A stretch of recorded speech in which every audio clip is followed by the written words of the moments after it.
Welcome. Today we are embarking on a really comprehensive cinematic investigation.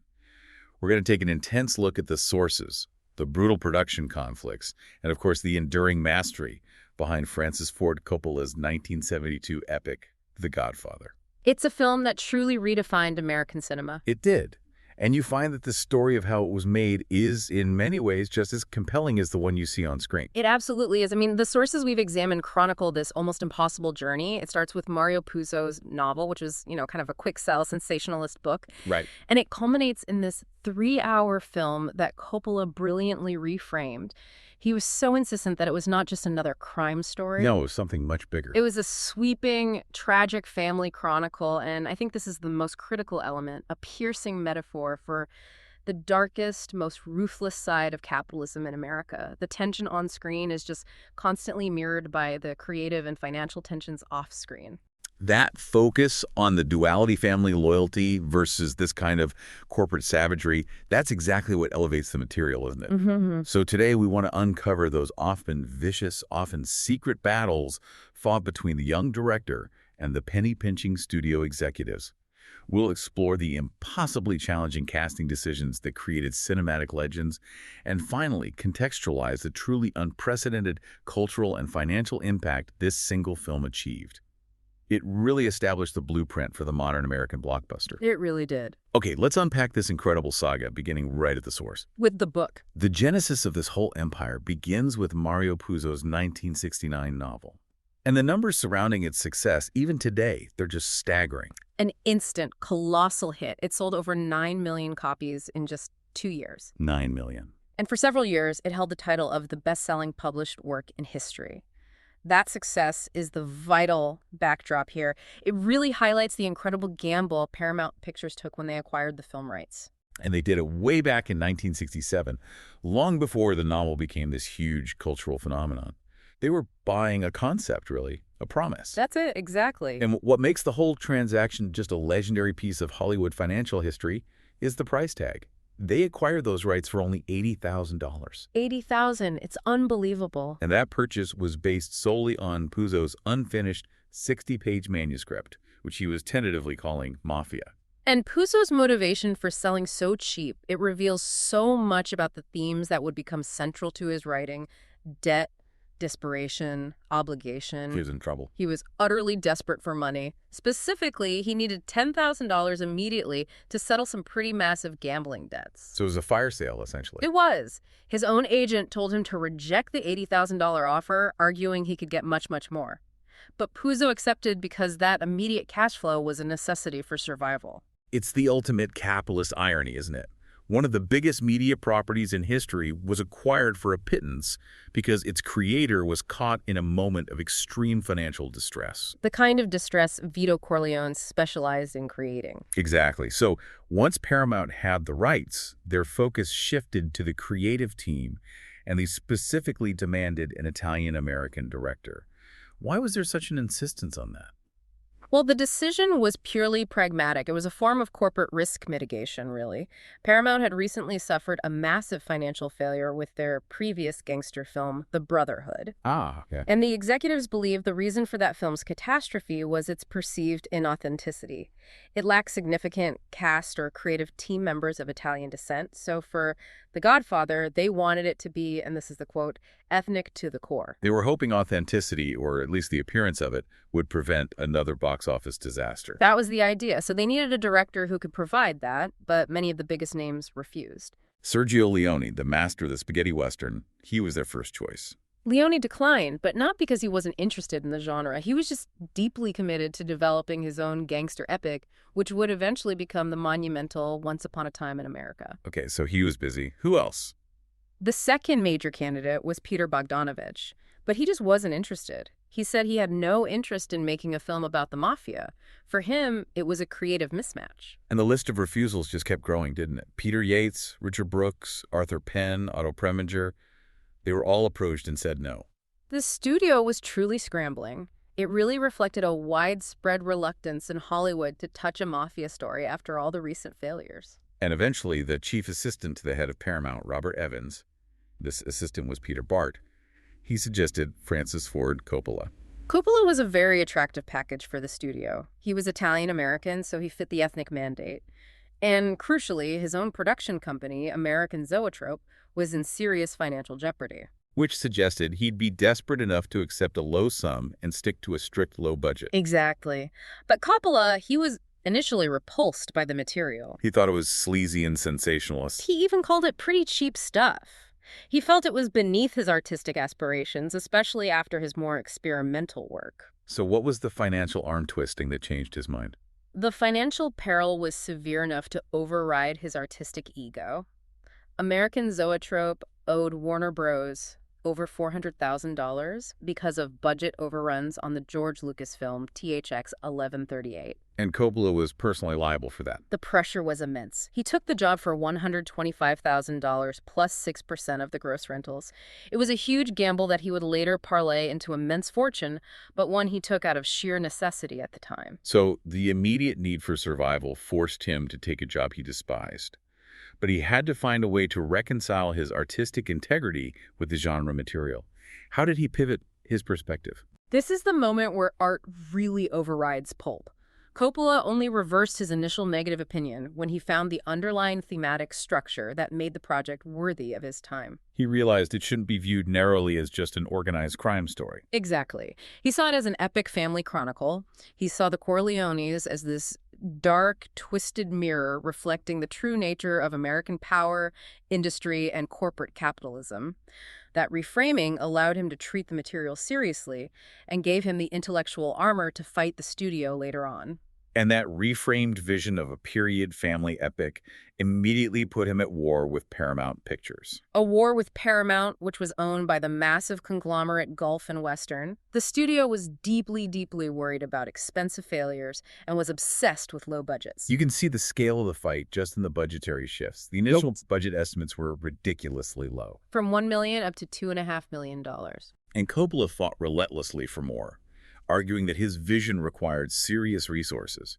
The final cost eventually swelled to between $6 and $7.2 million, a huge sum for a drama at that time. And the studio's initial mandate just clearly shows their corporate priority: cheap and fast. They wanted the film set in contemporary Kansas City and shot entirely on a backlot. That would have let them use cheap sets, contemporary clothing, saving millions. It's the pure distillation of Hollywood as a profit machine, willing to sacrifice artistic identity for the bottom line. But Coppola stood firm. He insisted on the 1940s and 1950s period setting, which he felt was essential for the entire thematic structure of the film. What was his specific argument for those decades? His argument was brilliant because it linked the historical context directly to the core themes. He cited two main reasons. First, Michael Corleone's backstory as a decorated Marine hero required the World War II context. But more importantly, the 1940s and 50s marked the emergence of modern corporate America. Setting the film then provided the crucial backdrop for the Corleones to transition from old-world racketeers into a modern, legitimate corporate entity. So Michael's transformation from decorated war hero to cold, ruthless Don is analogous to the shift in American business practices during those post-war years. Precisely. It's the moment when the family business becomes a corporation, mirroring the American dream gone dark. And because Puzo's novel became such a runaway success during pre-production, Coppola gained the leverage he needed to win this initial battle. He did. He successfully demanded that they film on location in New York City, particularly the streetscapes, and also those essential sequences in Sicily. These demands drove up the budget, but they gave the film the scope, the realism, and the tragic texture it needed. If the studio had won, and the film had been shot in 1970s Kansas City on a backlot, we would not be discussing this masterpiece yet. Not a chance. But the struggle for control didn't end there. It became a day-to-day war during principal photography. Production quickly fell behind schedule. Right, because Coppola, despite his intense vision, was often indecisive or just incredibly meticulous in his artistic choices. The corporate executives at Gulf and Western watched the daily costs soar to around $40,000 per day. An astronomical burn rate for a dramatic film back then. So Coppola lived under the constant threat of being fired.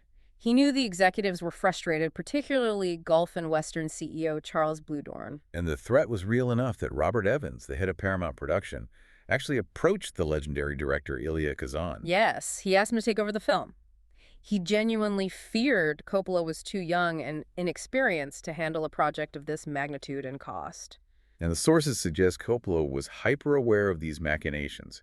He felt this constant sense of surveillance, which led to a famous moment he later called a preemptive strike, a move straight out of Vito Corleone's playbook. That's right. He fired two key crew members he suspected of cooperating with the studio's desire to replace him: the editor, Aram Avakian, and the assistant director, Steve Kessner. And he said it himself, didn't he? Like the Godfather, I fired people as a preemptory strike. He did. It was a demonstration of authority under extreme pressure, showing he was willing to fight ruthlessly for control of his vision. And the ultimate protection came not from the executives, but from a star who was initially viewed as a liability. Marlon Brando intervened. He threatened to quit the entire production if Coppola was fired.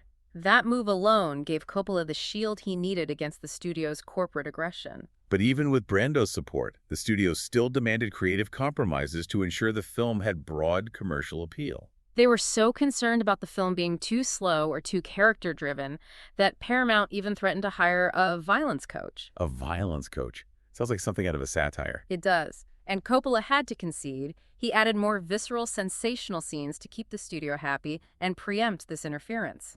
For instance, that highly emotional, violent sequence where Connie smashes crockery in the kitchen after finding out Carlo is cheating on her. That was specifically added to inject more raw domestic violence into the narrative, satisfying the studio's desire for heightened sensation. The battles over budget and location were wars of attrition, but they almost pale in comparison to the legendary high-stakes conflicts over casting. These truly defined the firm's immortal status. Especially the debates surrounding Vito and Michael Corleone. Let's start with the patriarch. Mario Puzo, recognizing the perfect symbiosis between character and actor, wrote a heartfelt letter directly to Marlon Brando. And he told him emphatically that he was the only actor who can play the Godfather.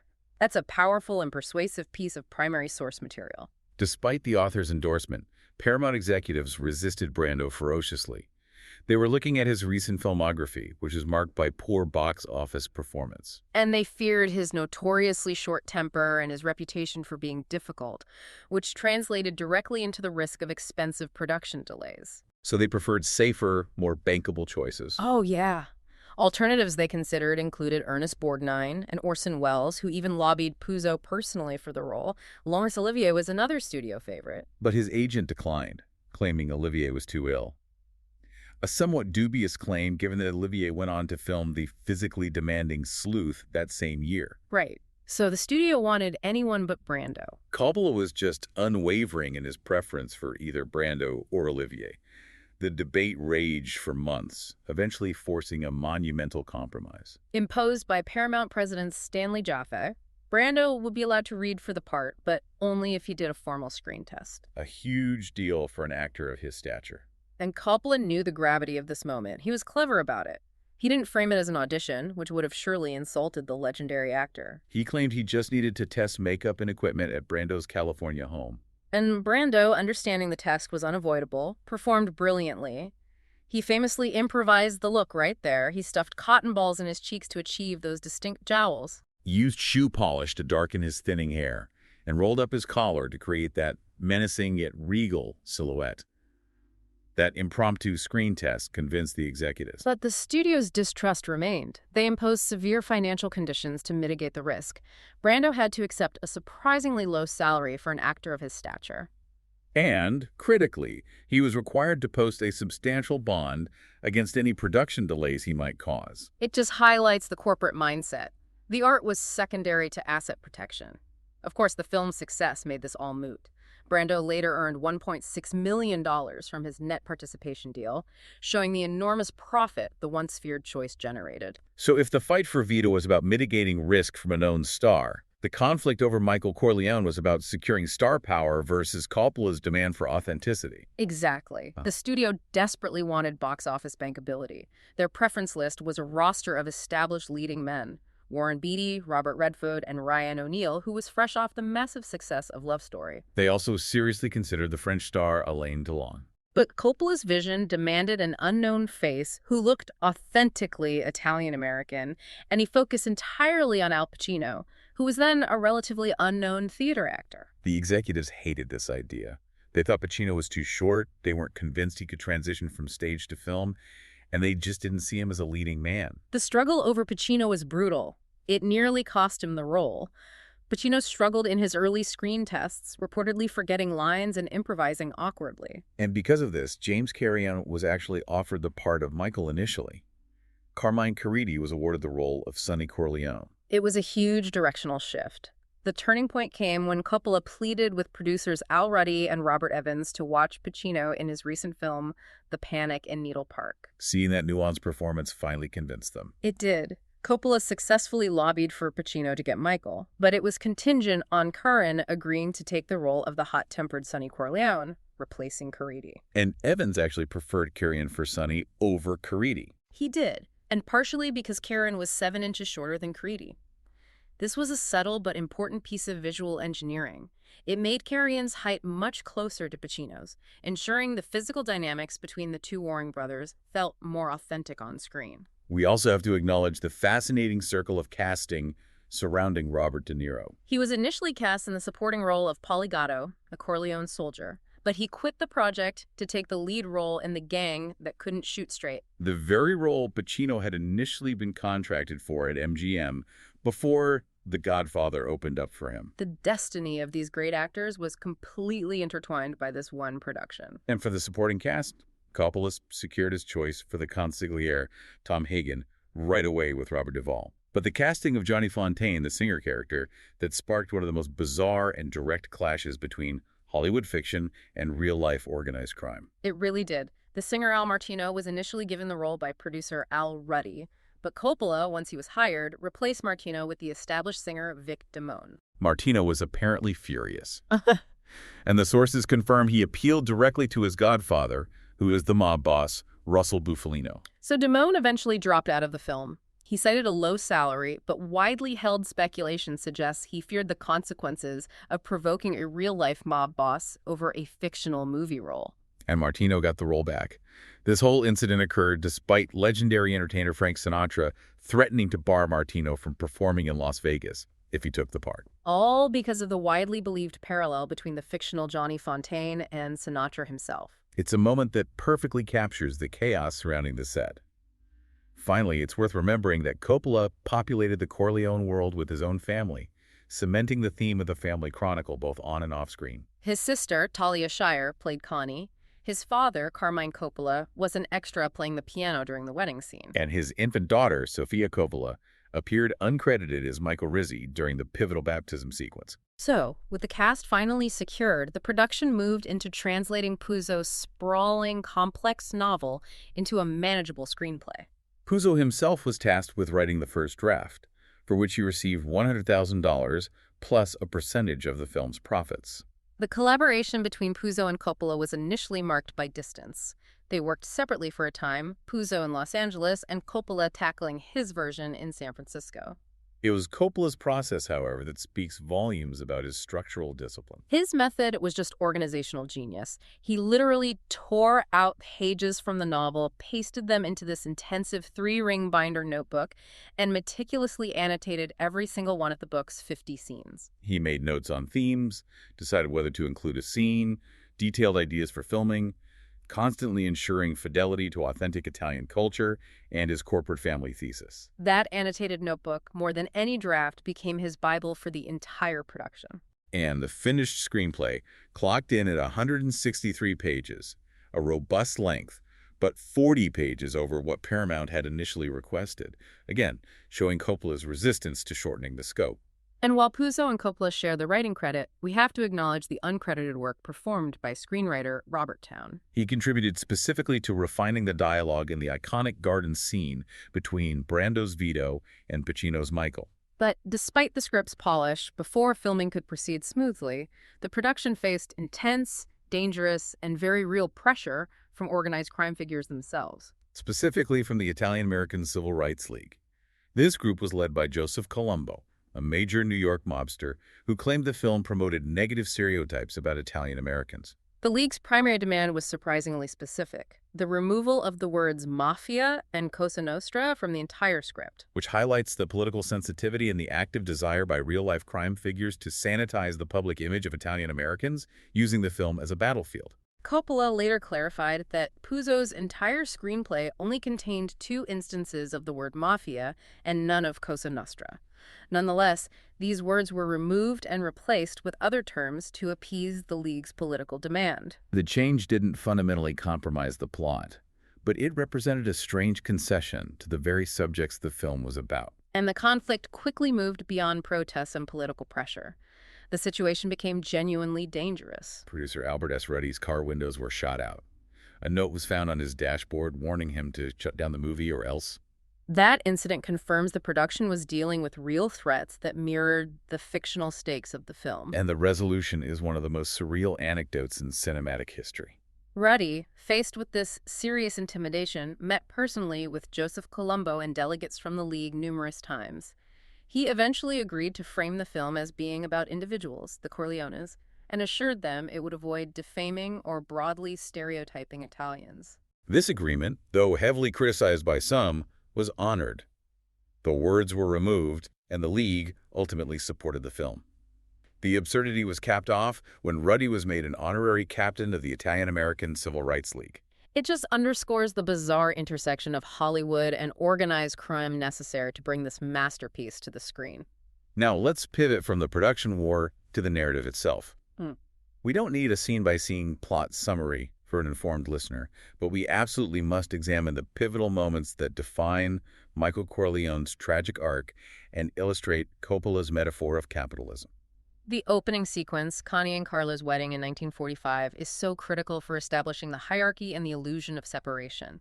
Vito Corleone, the Don, is introduced not as a monster, but as a patriarch dispensing justice, working from his dark office while the celebration rages outside.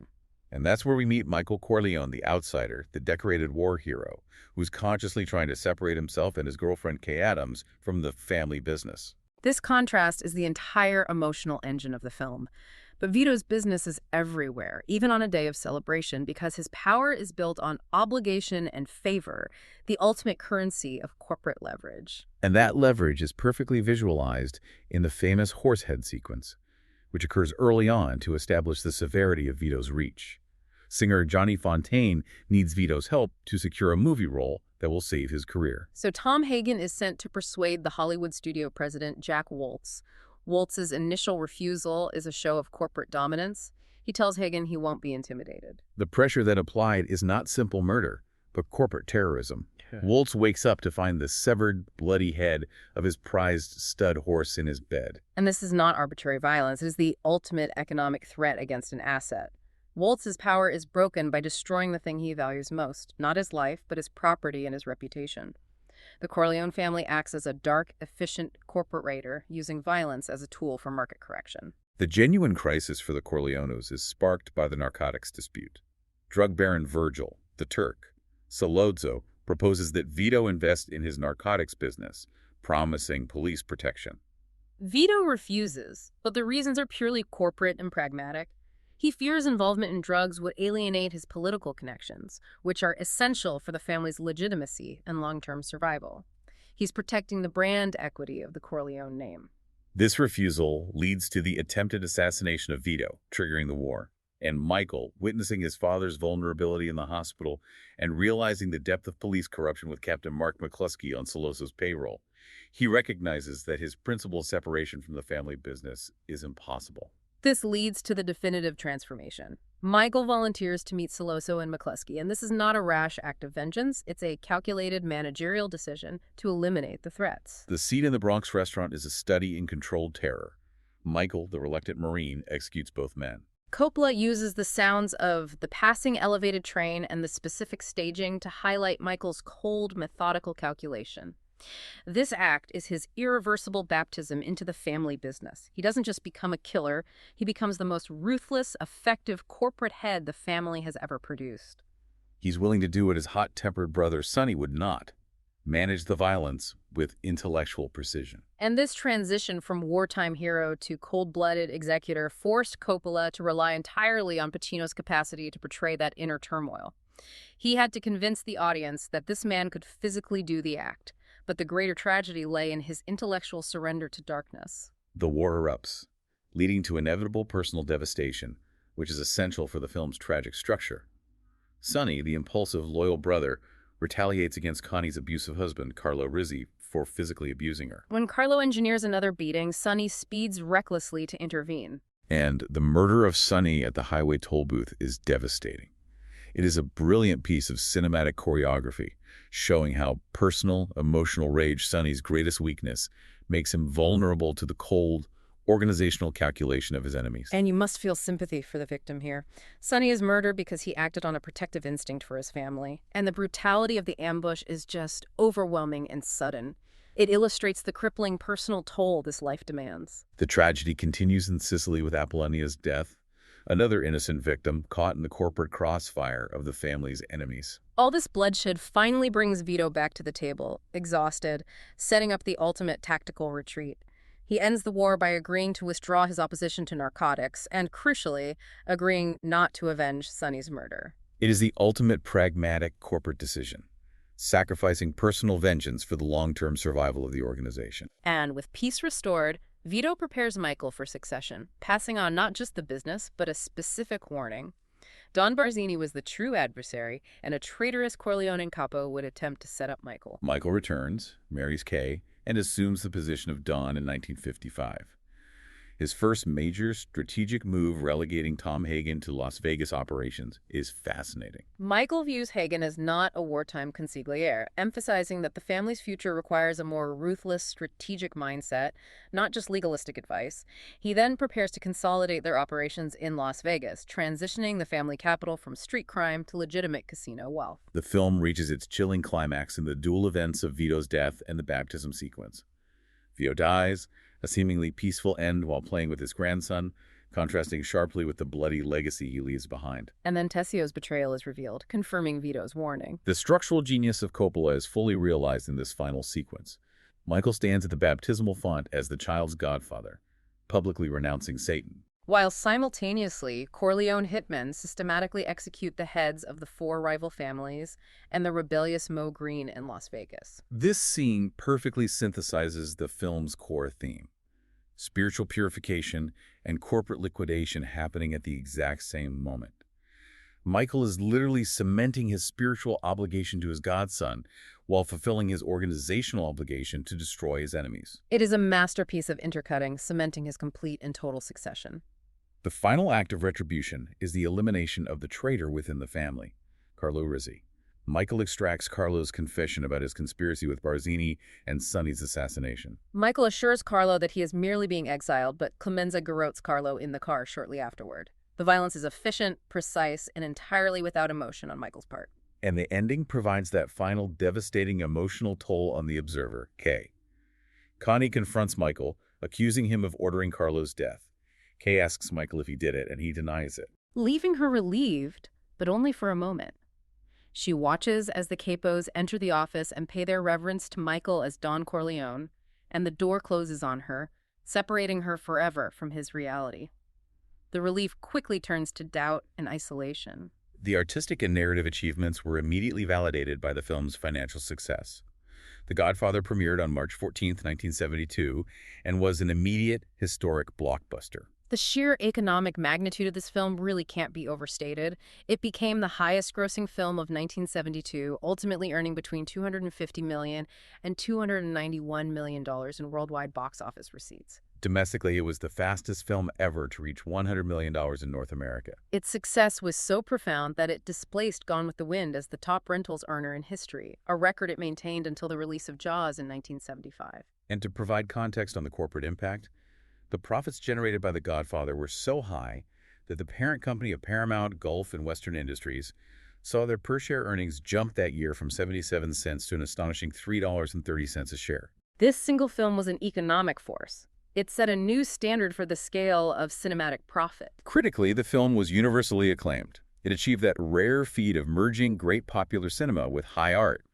Critics praised the performances, especially Brando and Pacino, and recognized it immediately as one of the greatest films of the crime genre. Roger Ebert famously lauded the film as a rarity, a truly good movie that transcended its bestseller origins. He specifically praised Coppola's insistence on the 1940s and 1950s period decor. He argued it was a crucial decision that prevented the film from feeling cheap or dated, forcing the audience to view the narrative as historical tragedy rather than sensational contemporary crime. Ebert also singled out the unique visual style created by cinematographer Gordon Willis. Willis used a distinct reddish-brown tint in the earlier scenes, a visual language that made the film look, as Ebert described it, like a 1946 newspaper rotogravure supplement. That subtle aesthetic choice immediately signals to the viewer that they are witnessing a historical document of American failure. And Willis's use of deep shadow, that chiaroscuro lighting, is central to the film's tone. It consistently hides the characters, making it difficult to fully trust them, physically shrouding them in a visual darkness that reflects their moral universe. This aesthetic innovation became as influential as the narrative itself. What's equally important is how the film revolutionized the genre's perspective. Mm-hmm. Earlier mafia films typically presented the mafia from the perspective of an outraged outsider. The Godfather, in contrast, presented the criminal enterprise from the internal perspective of the gangsters, portraying the mafia as an almost normalized, if brutal, response to a corrupt American society. That internal focus allowed the film to explore themes of gender roles and tradition, like Vito's famous instructional line to a tearful Johnny Fontaine to act like a man, and firmly frame the activities not as isolated criminal acts, but as part of a functioning, if violent, family business structure. The accolades that followed the financial and critical success were immense. The film won 5 Golden Globes, including Best Picture Drama, Best Director, Best Screenplay, and Best Actor for Brando. At the 45th Academy Awards, the film garnered 11 nominations, ultimately winning Best Picture, Best Adapted Screenplay for Puzo and Coppola, and Best Actor for Brando. However, the awards process itself was steeped in controversy. The largest technical controversy centered on the music. Nino Rota's original score, though iconic, was nominated for Best Original Score, but was subsequently disqualified. This was after the Academy discovered he had used a similar, earlier piece in his 1958 Italian film Fortunella. This led to a reballoting, and John Addison's score for Sleuth ended up replacing Rota's nomination on the official list. Rota did eventually win a Grammy for his score, showing that the commercial world validated his work even if the Academy did not. The other major controversy revolved around the actors' response to their wins and nominations. Marlon Brando completely boycotted the ceremony and famously refused the Best Actor Oscar. He sent Sachin Littlefeather, an American Indian rights activist, to the podium to protest Hollywood's systematic misrepresentation and negative depiction of American Indians. And Al Pacino also notably did not attend this ceremony, which sparked intense rumors. At the time, speculation suggested he was insulted at receiving a Best Supporting Actor nomination. The argument was that he had more screen time than Brando and should have been in the Best Actor category. But Pacino later clarified in his memoir that while the Best Supporting Actor nomination felt confusing, his absence was actually rooted in anxiety. He stated he was simply scared of his... It's important to note the incredible depth of talent that Coppola attracted, evidenced by the fact that 3 actors, Pacino, James Caan, and Robert Duvall, were all nominated for Best Supporting Actor for this one film. Decades later, after all the studio conflicts, the box office records, and the controversy, the lasting influence of The Godfather remains virtually unparalleled. It was selected for preservation in the U.S. National Film Registry in 1990, deemed culturally, historically, or aesthetically significant. And, in a testament to its enduring artistic merit, the American Film Institute ranks it as the 2nd greatest film in American cinema, sitting only behind Citizen Kane. Its success was far more than a financial victory. It fundamentally altered how Hollywood approached the crime genre and the representation of Italian Americans. What is truly startling is the hard data on this cultural shift. Our source material cites a comprehensive study showing that over 81% of films featuring Italian Americans as mobsters since 1914 were made after The Godfather's release. That represents a dramatic acceleration in the genre, effectively influencing subsequent monumental works like Goodfellas and the entire format and thematic structure of The Sopranos. The film's resonance is encapsulated in its famous dialogue. The line, "I'm going to make him an offer he can't refuse," was voted the 2nd most memorable line in cinema history by AFI. And even that iconic line has a documented lineage which reinforces how Coppola perfected existing ideas. Similar phrasing appeared in Honoré de Balzac's 1835 novel, Le Père Goriot. And an almost identical line was used in the 1933 John Wayne Western, Riders of Destiny. But it was The Godfather that cemented it as the universal cultural shorthand for non-negotiable leverage. Perhaps the most disturbing element of the film's legacy is its tragic influence on real-life organized crime. Gangsters responded enthusiastically to the film's portrayal of their world. Salvatore Sammy the Bull Gravano, a former underboss in the Gambino crime family, famously said he floated out of the theater after seeing it and that the film was our life. Other historical accounts confirm that members of the patriarchal crime family actually began altering their speech patterns to imitate Vito Corleone, trying to sound more philosophical and measured, and to improve their grammar after seeing the film. They were mimicking the fiction in an attempt to enhance their own criminal mystique. And the most recent report, stemming from 2025, shows that this legacy continues to operate as a grim training manual. Sicilian mafia recruits are now reportedly required by their bosses to watch The Godfather to learn the code of honor. The suggestion is that because modern recruits lack the traditional criminal discipline, the fictional cinematic portrayal has become instructional material for actual criminal enterprises. And finally, the cultural footprint is just so vast it extends into constant references, solidifying its status as universal shorthand. We see the film referenced everywhere. John Belushi's legendary Vito Corleone sketch on Saturday Night Live, the iconic use of the horse head and Sonny's killing parodies in The Simpsons. The naming of the Bada Bing Club in The Sopranos, a phrase popularized by James Carafione's character. Its influence remains so pervasive that even modern, self-aware films like 2023's Barbie feature characters watching The Godfather and discussing its importance as a defining piece of American mythology. So the core of the film's enduring power, as Coppola successfully argued to the studio, lies in its normalization and aestheticization of extreme violence and corruption within the seemingly relatable structure of a family business. By focusing so intensely on loyalty, kinship, and succession planning, it reframes criminal enterprise murder, extortion, bribery as strategic management decisions within a highly functional, brutal corporate hierarchy. This internal perspective, where the Corleones view themselves as honest businessmen in a corrupt world, is what fundamentally shifted the landscape of crime cinema forever. The genius, and perhaps the tragedy, is how Michael Corleone's arc so perfectly mirrors the rise of ruthless corporate efficiency in post-war America. He eliminates the emotional, reactionary elements like Sonny, Fredo, and Tessio, and replaces them with cold, calculated strategy, transforming the mafia from a street gang into a highly diversified, efficient corporate entity. So what does this all mean for you, the listener? Given how the film elevated the gangster narrative into a metaphor for American success and entrepreneurship, Vito Corleone, after all, is often considered the ultimate successful businessman.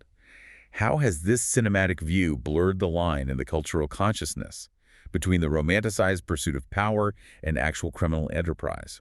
It's a powerful question to consider the next time you watch that door close on K. It is. Thanks for listening.